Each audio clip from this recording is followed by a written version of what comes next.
Hello guys. आज date है 6 जून और जब मैं वीडियो रिकॉर्ड कर रहा हूँ पर ये रिलीज 7 जून को होगा। और ये जो यहाँ पर डेटा मैंने ओपन किया हुआ है 5 जून का है, पर मैंने जो ये डेटा जो अपना निफ्टी रेंज है और जो हमारा ओवरऑल डेटा होता है कि ओवरऑल मार्केट का क्या व्यू है मेरी तरफ से, तो उसका डेटा यहाँ पर ओपन है। तो सबसे पहले हम इसकी बात कर लेते हैं कि ये क्या बता रहा है। तो ऑप्शन चेन लिटिल बुलिश बताया था मैंने, क्योंकि उस टाइम पर इतना ही था, पर last time end of the day movement हुआ था, तो इस वजह से ये आप देख सकते हो कि ओपन के बाद में कोई ज्यादा इतना बड़ा मूव नहीं दिखाया है निफ्टी ने। नीचे भी गया पर इतना ज्यादा ना, प्रीवियस क्लोजिंग तक भी नहीं गया और ना ज्यादा ऊपर गया। ओके, तो हम लिटिल बुलिश, एफआई बुलिश थे, डीआईआई हेज थे, प्रो हेज थे और रिटेलर बियरिश थे, तो मतलब मार्केट तो नीचे जाने से रहा। अब हम देख लेते हैं हमारा पॉसिबल हाई एंड लो। तो लो की तरफ तो गया ही नहीं, तो पॉसिबल हाई क्या था? पॉसिबल हाई था हमारा 10,184 और हाई जो बना था वो बना था 10,177। ओके, ऑलमोस्ट अपना हाई टच हुआ है। ओके, अब हम आज का जो लेवल है वो अब हम निकालेंगे कुछ देर में। उससे पहले हम ऑप्शन चेन देख लेते हैं। तो ये मैंने निफ्टी की ऑप्शन चेन ओपन की हुई है 11 जून की। तो सबसे पहले हम देख लेते हैं इसके अंदर एक्टिविटी कहाँ पे हो रही है। इसके अंदर एक्टिविटी जो हो रही है वो लास्ट वीक जो एक्टिविटी हो रही थी वो 10,200 पर हो रही थी, पर इस वीक एक्टिविटी शिफ्ट होके 10,300 पर होना शुरू हुई है। और साथ साथ 10,400 और 10,500, ये तीन क्रूशियल लेवल अब बन रहे हैं इसके लिए। ये तीनों लेवल पर एक्टिविटी हो रही है और साथ ही साथ हो रही है 11,000 पर भी। ओके, पर ये बहुत दूर का है 11,000, तो हम इतना ज्यादा कोई इसको प्रेफर नहीं करेंगे, पर 10,500 हमारा पहले से एक नंबर है जो कि हम बहुत टाइम से देख रहे हैं। तो अभी हमें जो अगर हम आराम से इजीली सोचेंगे तो पॉसिबिलिटी है कि यहाँ पे जो डेटा पॉइंट्स हैं और जो ओआई बिल्डअप हो रहा है वो 10,500 तक के लिए हो रहा है। ऐसा नहीं है कि 10,500 इसी वीक आएगा, हो सकता है नेक्स्ट वीक भी आए, पर यहाँ पर जो एक्टिविटी हो रही है वो 10,500 पर हो रही है। और सबसे बड़ी प्रॉब्लम यह है कि यहाँ पर पुट साइड में एक्टिविटी नहीं है। पर अगर पुट साइड के अंदर इन द मनी में एक्टिविटी स्टार्ट होती है तो पॉसिबिलिटी है कि हम 10,500 तक, 10,400 450 तक देखना हमको मिल सकता है मार्केट या निफ्टी हमको कुछ दिनों में। हो सकता है नेक्स्ट वीक जो है अ, जो 8 जून से शुरू हो रहा है वो वाला, 8 जून से लेके 12 जून के बीच में हमें देखने को मिल सकता है कि ये 10,500 तक भी टच हो जाए। और अभी क्या हो रहा है कि इसमें बियरिश इसलिए नहीं बोल सकते क्योंकि इसके अंदर जो सपोर्ट बन रहा है वो बिल्ड, अगर आप देखोगे तो यहाँ पर जो वॉल्यूम है वो सेम है। वॉल्यूम दोनों साइड की सेम है ओटीएम की। पर अगर चेंज इन ओआई देखोगे तो कॉल साइड में इतना ज्यादा नहीं है, अगर 10,300 को छोड़ देते हो बाकी किसी पर भी। पर अगर पुट साइड के देखा जाए तो यहाँ पर सभी जगह पर ओआई बिल्डअप हो रहा है। ओके, और 10,300 पर जो बिल्डअप हो रहा है वो बुलिश बिल्डअप ज्यादा दिख रहा है। तो हो सकता है कि 10,300 एक बार टच करे और उसके बाद में भी फॉल आ जाए, तो कोई पॉसिबिलिटी नहीं है। पर 10,005 हम यहाँ पर लॉन्ग नहीं हो सकते। मैंने अभी तक ये नहीं बोला है कि मैं लॉन्ग हूं, या मैंने 10,000 तक का टारगेट दिया था, पर इसको क्रॉस करने पर 10,500 तक जाने की पॉसिबिलिटी है, मैंने ये बोला था। तो पर मैंने मेरा प्रॉफिट बुक 10,000 के नियर कर लिया था। क्यों कर लिया था? क्योंकि मुझे चांसेस नहीं है कि 10,200 क्रॉस करेगा या नहीं करेगा। यहाँ पर जो रेजिस्टेंस इसको मिलना शुरू हुआ है वो हैवी मिलना शुरू हो चुका है अब निफ्टी को। तो ये कोशिश ये कर रहा है कि ऊपर जा तो रहा है, पर ये उतनी पावर से नहीं जा पा रहा है जितनी पावर से पहले जा पा रहा था। ओके, तो ये था मेरा निफ्टी का वीकली ऑप्शन चेन का एनालिसिस। पर अगर हम एक बार मंथली ऑप्शन चेन देखेंगे तो यहाँ पर हमको कुछ ना कुछ क्लियरिटी दिखेगी, क्योंकि लास्ट जो एनालिसिस किया था उसके अंदर हमें 9,000 की स्ट्राइक प्राइस पर एक्टिविटी देखने को मिली थी और वो अभी भी कंटिन्यू है। यहाँ पर एक्टिविटी बढ़ रही है पुट साइड में। 9,000 जो ये 300 का पुट है, सॉरी 9,300, 9,400, 9,500, इन सभी पुट पर एक्टिविटी बढ़ रही है, कम नहीं हो रही है, सबसे बड़ी बात ये। और 10,500 इसमें मंथली ऑप्शन चेन में एक अच्छा रेजिस्टेंस बना हुआ है। ओके, तो ये वाला जो है ये बिल्डअप जो हुआ था ये पहले हुआ था, पर इसके अंदर जो प्रीमियम इंक्रीज होना थी वो हो रही है, बहुत अच्छे से हो रही है। तो कॉन्शियस रहना इसलिए यहाँ पर जरूरी है क्योंकि जो इम्प्लाइड वोलेटिलिटी वो ऑलमोस्ट सेम होने लग गई है दोनों साइड की, जो कि इंडिकेट करता है कि प्रीमियम ईटिंग की तरफ ज्यादा चांसेस लग रहे हैं।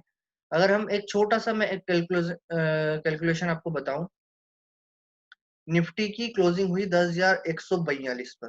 Okay, almost 10,150। ओके, 10,150 का कॉल की प्रीमियम आप देखो और पुट की प्रीमियम आप देखो, कॉल की प्रीमियम ज्यादा है, जबकि 10,150 से वो नीचे है, फिर भी कॉल की प्रीमियम ज्यादा है और पुट की प्रीमियम कम है। इसका मतलब ये है कि जो कॉल की डिमांड्स है वो बहुत ज्यादा इंक्रीज है, पर सप्लाई बहुत कम है। तो जो बड़े प्लेयर्स को जब अगर प्रीमियम यहाँ पर खाने को मिलेगी तो वो कॉल साइड में ज्यादा मिलेगी। ओके, तो ये वाली जो सिचुएशन थी ये कब थी, जब मार्केट 9,000 के नियर था, तब पुट की प्रीमियम बहुत ज्यादा हाई थी और कॉल की प्रीमियम बहुत कम थी। ओके, तो यहाँ पर उसका रिवर्स सिचुएशन बनी है। ओके, अब हम बैंक निफ्टी ऑप्शन चेन देख लेते हैं। बैंक निफ्टी की ऑप्शन चेन में भी अगर आप प्रीमियम एनालिसिस हमेशा करते रहे ना, यहाँ पर भी बहुत ज्यादा गैप है प्रीमियम का कॉल एंड पुट साइड में। तो यहाँ पर call writing sorry put writing अभी चल रही है, और पॉसिबिलिटी है कि शायद ये मंगलवार या बुधवार तक मैक्सिमम होगी, उसके बाद में कॉल पॉसिबल पूरा पूरा है। ओके, अगर हम कॉल साइड में देखें तो यहाँ पर जो एक्टिविटी है वो भी अच्छी खासी हो रही है, पर जो कि 22,000 तक दिख रही है। 22,000, 21,500 सभी जगह पर बैंक निफ्टी में दिख रही है। तो बैंक निफ्टी थोड़ी बुलिश ज्यादा दिख रही है, पर निफ्टी इतनी ज्यादा बुलिश नहीं दिख रही है। पर इनके जो पुट हैं उनके इन द मनी में कोई एक्टिविटी नहीं है, जो कि एक अच्छी बात नहीं होगी। अगर मूव सस्टेन करना होगा तो पुट में एक्टिविटी जरूरी होगी। ओके, अब हम एक बार मंथली ऑप्शन चेन देख लेते हैं बैंक निफ्टी की, क्योंकि सेकेंड वीक स्टार्ट होने वाला है, तो उस टाइम पर बैंक निफ्टी में एक्टिविटी स्टार्ट हो जाती है, मंथली ऑप्शन चेन में भी अच्छी वाली।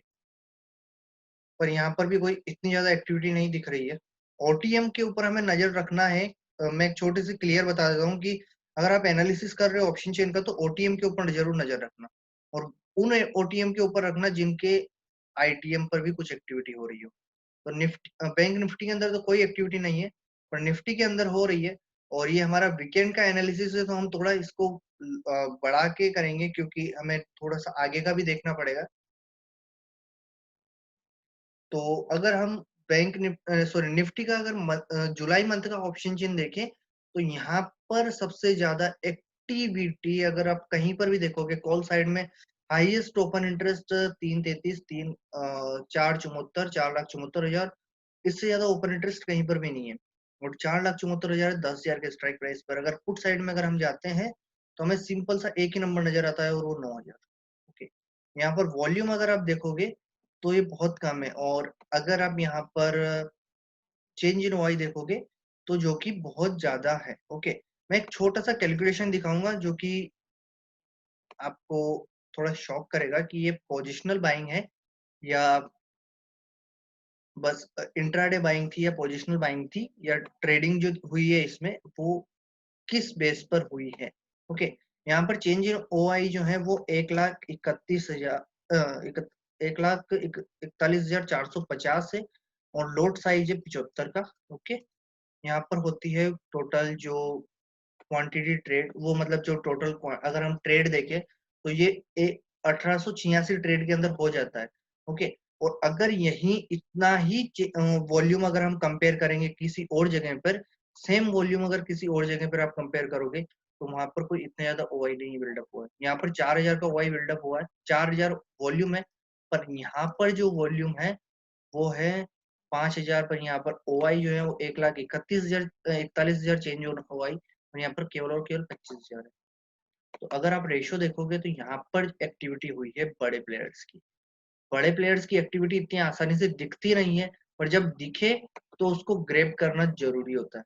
अगर किसी को यहाँ पर ट्रेड लेना है तो वो इजीली 9,600, 9,500 के पुट को इजीली बाय कर सकता है सिंगल लोट, और उसको होल्ड कर सकता है 9,000 आने तक के लिए। इजीली 500, 550, 600 तक का टारगेट मिल जाएगा। पर ये जुलाई मंथ की ऑप्शन चेन की मैं बात कर रहा हूँ। अब हम चलते हैं हमारे एफएनओ डेटा के एनालिसिस के ऊपर। ये नया वीक है, तो ये इसका जो बिल्डअप है वो हमें आगे का बताएगा कि क्या हो रहा है। रिटेलर्स सभी जगह पे बियरिश हैं, पुट शॉर्ट कर रहे हैं, पर अगर देखा जाए तो पूरी तरह से हेज कर चुके हैं। हेज कर चुके हैं, समझ रहे हो, हेज कर चुके हैं। फ्यूचर शॉर्ट है, कॉल शॉर्ट है, मतलब कि अगर लॉस होगा तो ज्यादा इसके अंदर होगा, ठीक है, इसके अंदर इतना ज्यादा लॉस नहीं होगा, क्योंकि फ्यूचर के अंदर एक पॉइंट्स इंक्रीज होंगे, स्टॉक के अंदर ये लॉन्ग है, इसके ऊपर नजर रखना, सभी जगह पे ये पुट हेज किया हुआ है, रिटेलर्स अब हेज की तरफ बढ़ रहे हैं, ठीक है, ध्यान रखना इस बात को। DII जो है वो भी ऑलमोस्ट हेज की तरफ है, पर वो बियरिश है थोड़े से डेटा के अकॉर्डिंग। FII को देखें तो ये बुलिश है, अगर कॉल एंड पुट का जो डेटा अगर आप उसको इग्नोर कर दें, क्योंकि ऑलमोस्ट सेम है, दोनों तरफ बाइंग हुई है, हेज बनाया है कॉल एंड पुट का, पर जो फ्यूचर है वो बुलिश पोजीशन बनी है। और प्रो को अगर आप देखोगे तो ये पूरी तरह से बुलिश है, तो हम यहाँ पर देख लेते हैं रिटेलर्स बियरिश है, प्रो बुलिश है, ओके। DII जो है वो हेज है, और FII भी हेज है, हेज प्लस बुलिश है, ओके। और ऑप्शन चेन हमें बुलिश दिख रही है, पर हम इसके ऊपर इतना ज्यादा रिलाय नहीं हो सकते ऑप्शन चेन के ऊपर अभी, क्योंकि जो एक्टिविटी हो रही है ना ऑप्शन चेन की, ये सस्टेनेबल नहीं है, सस्टेनेबल एक्टिविटी नहीं दिख रही है वो। ये एक्टिविटी दिख रही है कि ये कुछ दिन चलेगी, एक दो दिन 3 दिन के लिए हो सकती है, पर ये परमानेंट वाली नहीं है। जैसे कि हमें जब 9,200 300 पर थे हम, तब जो हमें दिख रही थी ना एक्टिविटी 10,000 10,500 पर, वो अब एक्टिविटी नहीं दिख रही है। 10,300 एक अच्छा रेजिस्टेंस साबित हो सकता है अभी। अब अगर हम चार्ट भी अगर देखेंगे तो हमें चार्ट पर भी कुछ ना कुछ एक्टिविटी दिखेगी, अगर आप चार्ट देखना चाहें तो आप देख सकते हो। यहाँ पर आपका फिबो का जो फिबोनाची का लेवल्स हैं वो क्रॉस कर रहे हैं, और मैं इसका जो एनालिसिस है मंडे के दिन वो थोड़ा और अच्छे से करके बताऊंगा, चार्ट का एनालिसिस करेंगे हम उस दिन, और डेटा का थोड़ा सा कम करेंगे, मतलब वीडियो बड़ा हो जाएगा थोड़ा सा। अब हम हमारी रेंज के ऊपर चलते हैं, मंडे की जो रेंज है वो क्या हो सकती है। सबसे पहले निफ्टी स्पोर्ट की जो क्लोजिंग है वो 10,142 पर हुई है, और जो इंडिया विक्स है वो नीचे जाना शुरू हो चुका है, 28.68, 28.68, ओके।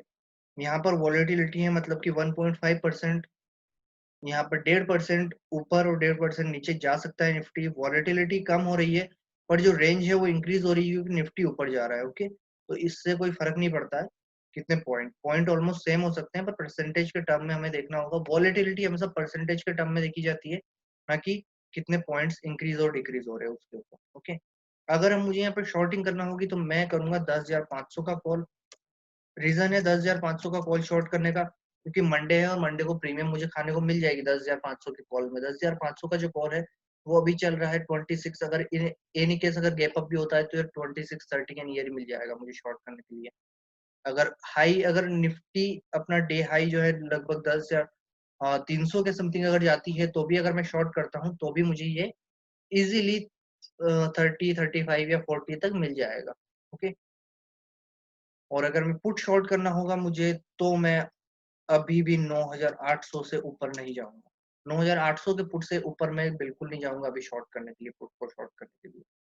तो ये अगर मैं पुट शॉर्ट करूंगा तो ये मुझे शॉर्ट करना चाहिए होगा, अभी की प्रीमियम है इसकी 26 रुपए, पर लगता नहीं है गैप अप होगा, अगर गैप अप होता है तो ही इसको शॉर्ट कर सकते हैं, अदरवाइज इसको शॉर्ट करने का कोई मौका नहीं मिलेगा, कॉल शॉर्ट करने का जरूर मौका मिल सकता है, ओके। तो ये था हमारा एनालिसिस, और हम एक बार वॉल्यूम की तरफ अगर देखें तो यहाँ पर जो रिटेलर्स हैं वो अभी भी एक्टिव है, प्रो की एक्टिविटी थोड़ी सी कम हुई है, FII की एक्टिविटी बढ़ी है कॉल एंड पुट में, और बाकी कहीं पर भी उनकी एक्टिविटी नहीं दिख रही है। इंडेक्स के कॉल एंड पुट के अंदर जो एक्टिविटी दिख रही है, इसके अकॉर्डिंग FII कभी एक्टिव हो रहे हैं और कभी एक्टिव नहीं हो रहे हैं, ध्यान रखना, उनका कोई क्लियर एक्टिविटी दिख नहीं रही है। अब हम यहाँ पर इंडेक्स फ्यूचर के अंदर से जो उन्होंने पैसा निकल रहा है बाहर, ये ध्यान रखना, इंडेक्स फ्यूचर के अंदर से पैसा बाहर निकल रहा है। इंडेक्स ऑप्शन के अंदर जो पोजीशन बन रही है वो क्रेडिट हो रहा है फंड, स्टॉक फ्यूचर के अंदर क्रेडिट हो रहा है, और स्टॉक ऑप्शन के अंदर कोई मतलब नहीं है। तो स्टॉक फ्यूचर पे जरूर FII बुलिश है, पर ये बुलिशनेस स्पेकुलेटिव है, हो सकता है ये जून जून मंथ के लिए है, इसके बाद में नहीं हो, ओके। तो ये था मेरा आज का analysis. Thank you so much guys, अगर आपको वीडियोस पसंद आ रहे हो तो प्लीज लाइक जरूर करें, कमेंट जरूर करें, और कोई भी क्वेश्चन आप कमेंट्स कर सकते हो। वीडियो को शेयर जरूर करें और अपने दोस्तों को बताएं कि इस चैनल पर आपको जो व्यू मिलेगा वो कितना एक्यूरेट है। और अगर आपको कोई भी अदर क्वेश्चंस या कुछ भी डेटा पॉइंट्स अगर आपको ऐड करवाना हो तो आप मुझे बता सकते हैं। अगर वो रिलाय होंगे और उनका एक्यूरेसी अगर अच्छा होगा तो मैं जरूर उसको भी ऐड करूंगा। Thank you so much guys.